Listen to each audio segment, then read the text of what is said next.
Hi friends, భూమిపై మనుషుల సంఖ్య రోజురోజుకి పెరుగుతోంది. ప్రస్తుతం ప్రపంచ జనాభా 830 కోట్లను దాటిపోయింది. అయితే ఈ పెరుగుదల మన జీవనశైలి కలిసి భూమిపై తీవ్రమైన ఒత్తిడి పెంచుతున్నాయని శాస్త్రవేత్తలు హెచ్చరిస్తున్నారు. మనం వినియోగిస్తున్న నీరు, ఆహారం, ఇంధనం, సహజ వనరులను భూమి తిరిగి భర్తీ చేసే వేగం కంటే వాటి వినియోగం వేగంగా పెరుగుతోందని తాజా అధ్యయనం వెల్లడించింది. అసలు ఈ హెచ్చరిక వెనుక ఉన్న కారణాలేంటో ఇప్పుడు తెలుసుకుందాం. ఈ పరిశోధనను ఆస్ట్రేలియాలోని ఫ్లిండర్స్ యూనివర్సిటీకి చెందిన ప్రొఫెసర్ కోటి బ్రాడ్షా నేతృత్వంలోని అంతర్జాతీయ శాస్త్రవేత్తల బృందం నిర్వహించింది. ఈ అధ్యయన ఫలితాలు ఎన్విరాన్మెంటల్ రీసెర్చ్ లెటర్స్ అనే జర్నల్లో ప్రచురితమయ్యాయి.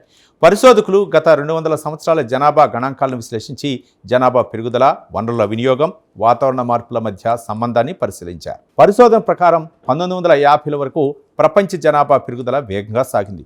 ఎక్కువ మంది ఉండటం వల్ల కొత్త ఆవిష్కరణలు, సాంకేతిక పురోగతి, పారిశ్రామిక అభివృద్ధి కూడా వేగంగా జరిగాయి. అయితే 1960ల తర్వాత పరిస్థితి మారటం ప్రారంభమైందని శాస్త్రవేత్తలు చెబుతున్నారు.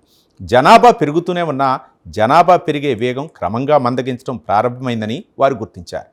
అయితే ఈ అధ్యయనంలో అత్యంత ఆసక్తికరమైన అంశం ఏంటంటే, భూమి సహజ వనరుల పరిమితిని పరిగణలోకి తీసుకుంటే అందరూ సౌకర్యవంతమైన జీవితం గడపాలంటే ప్రపంచ జనాభా సుమారు 250 కోట్ల మందికి దగ్గరగా ఉండాలని పరిశోధకులు అంచనా వేశారు. ప్రస్తుతం ఉన్న 830 కోట్ల జనాభాతో పోలిస్తే ఇది చాలా తక్కువ సంఖ్య. శాస్త్రవేత్తల ప్రకారం శిలాజ ఇంధనాలు అంటే బొగ్గు, చమురు, సహజవాయువు వంటి వనరుల విస్తృత వినియోగం వల్లే ఇప్పటి స్థాయి జనాభాను కొనసాగించడం సాధ్యమవుతుంది.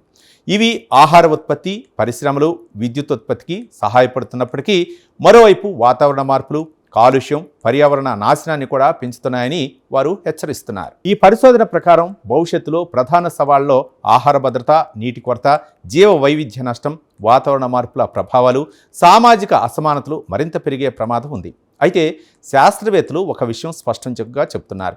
ఇది మానవ నాగరికత వెంటనే కూలిపోతుందని చెప్పే అధ్యయనం కాదు, కానీ ప్రస్తుతం కొనసాగుతున్న ఒత్తిడి దీర్ఘకాలంలో తీవ్రమైన సమస్యలకు దారితీసే అవకాశం ఉందని హెచ్చరిస్తున్నారు. చూశారుగా, మానవాళి ఇప్పటికే భూమి సహజ పరిమితులను దాటింది ఈ అధ్యయనం సూచిస్తోంది. అయితే పరిస్థితి పూర్తిగా చేతులు దాటిపోలేదని కూడా శాస్త్రవేత్తలు చెబుతున్నారు. శక్తి వినియోగం, ఆహార ఉత్పత్తి, భూమి వినియోగం, వనరుల వినియోగ విధానాల్లో మార్పులు తీసుకురాగలిగితే భవిష్యత్తు తరాలకు మరింత స్థిరమైన ప్రపంచాన్ని అందించే అవకాశం ఇంకా ఉందని వారు ఆశాభావం వ్యక్తం చేశారు. ఈ ప్రత్యేక కథనంపై మీ అభిప్రాయాలను కామెంట్ ద్వారా తెలపండి. ఇలాంటి కథనాల కోసం వీడియోను లైక్ చేసి ఛానల్ని సబ్స్క్రైబ్ చేయండి. Thank you.